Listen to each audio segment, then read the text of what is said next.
Shalom saudaraku yang terkasih dalam nama Tuhan Yesus Kristus. Di kesempatan yang indah ini kita boleh bertemu kembali untuk merenungkan firman Tuhan. Saat ini firman Tuhan akan saya bacakan di dalam kitab Injil Matius pasal yang kelima, ayat yang ke-13 sampai yang ke-16. Beginilah firman Tuhan. Kamu adalah garam dunia. Jika garam itu menjadi tawar, dengan apakah ia diasinkan?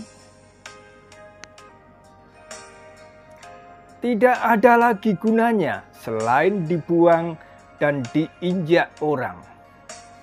Kamu adalah terang dunia. Kota yang terletak di atas gunung tidak mungkin tersembunyi.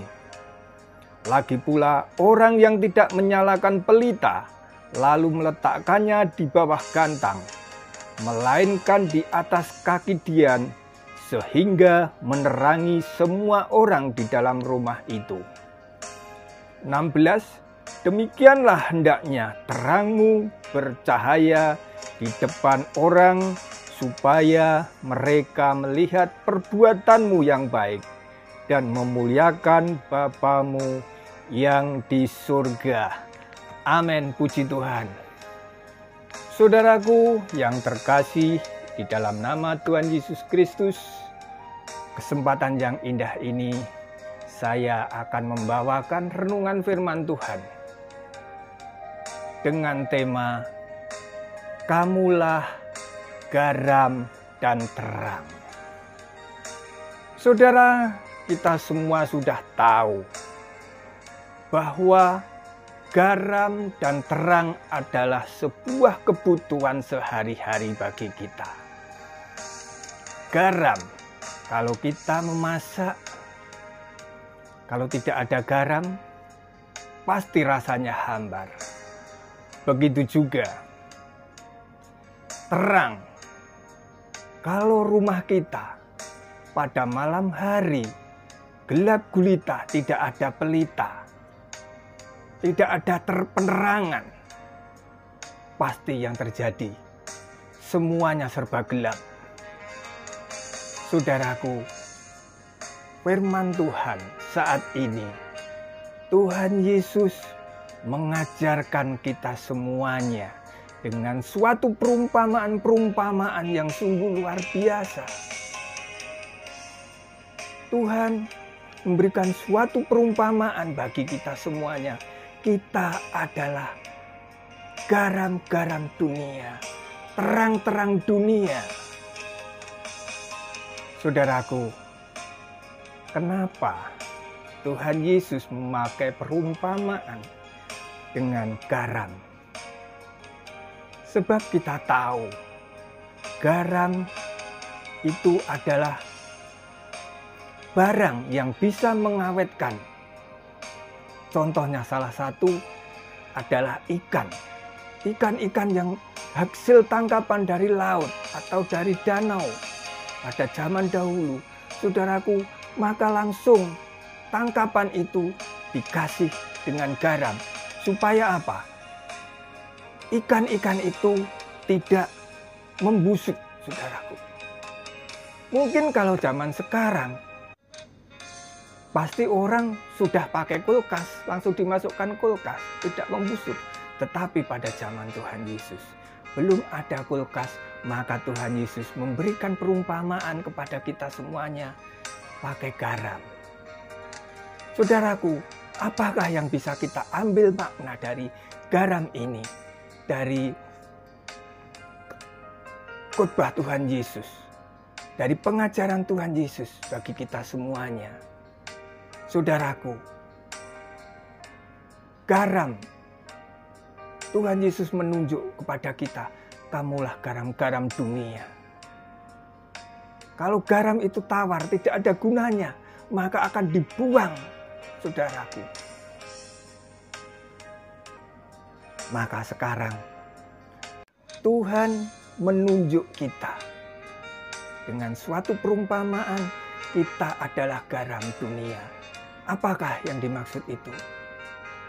Adalah tingkah laku kita di dalam kehidupan kita selama ini, di dalam masyarakat ini, di dalam berkehidupan, di keluarga, di masyarakat bernegara, saudaraku. Mari kita tunjukkan tingkah laku kita.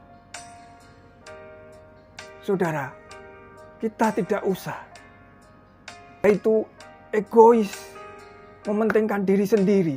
Kalau saudara kita tidak usah memandang sukunya apa, agamanya apa. Saudaraku, kalau ada orang yang membutuhkan uluran tangan kita, selama kita bisa, mari kita tunjukkan semuanya itu. Contoh yang terkecil, saudara. Mungkin di dalam bermasyarakat kita, kalau ada suatu kegiatan-kegiatan di dalam lingkungan tempat kita harus cepat-cepat, harus ringan tangan. Itulah salah satu contoh, yaitu garam dunia, saudaraku. Kalau kita umpama kita mempunyai barang-barang yang sungguh mewah atau berlebihan, mungkin makanan ini tidak habis untuk hari ini.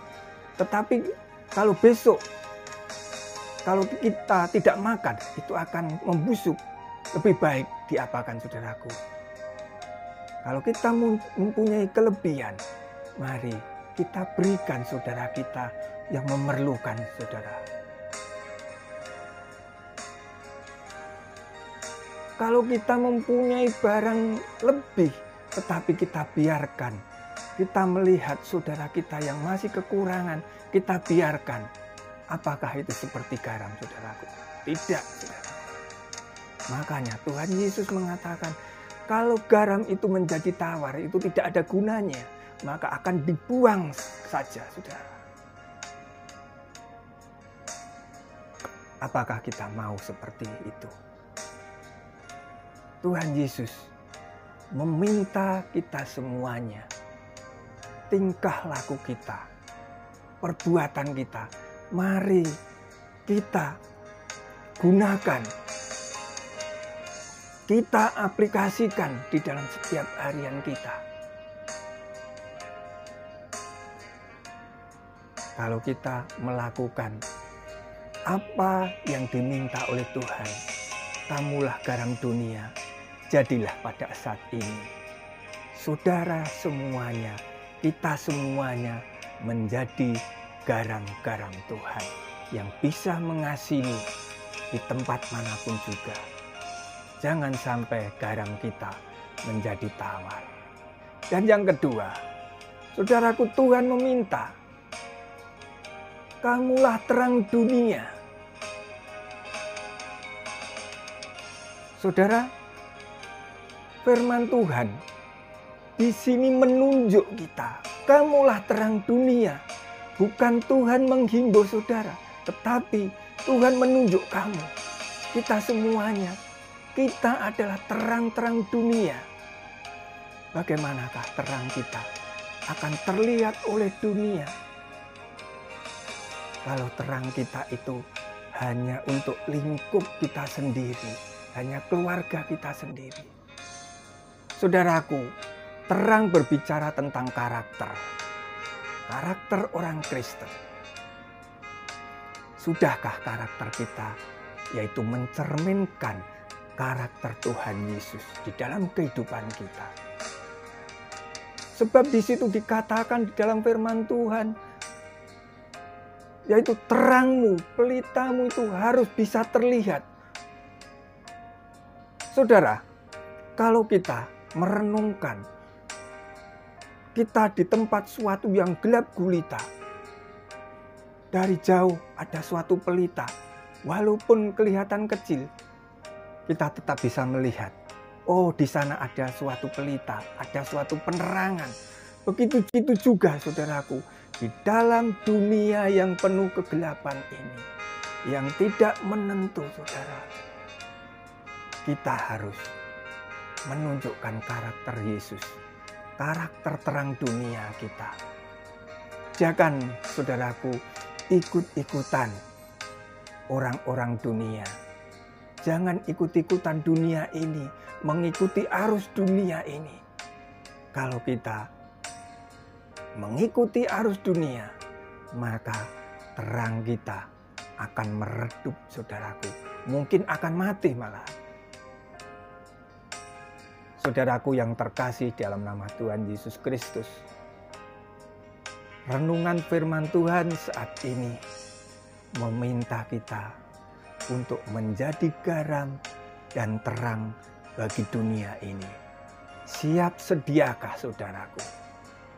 Saudara ditantang oleh Tuhan, diminta oleh Tuhan, jadi garam dan terang. Tuhan Yesus memberkati. Amin.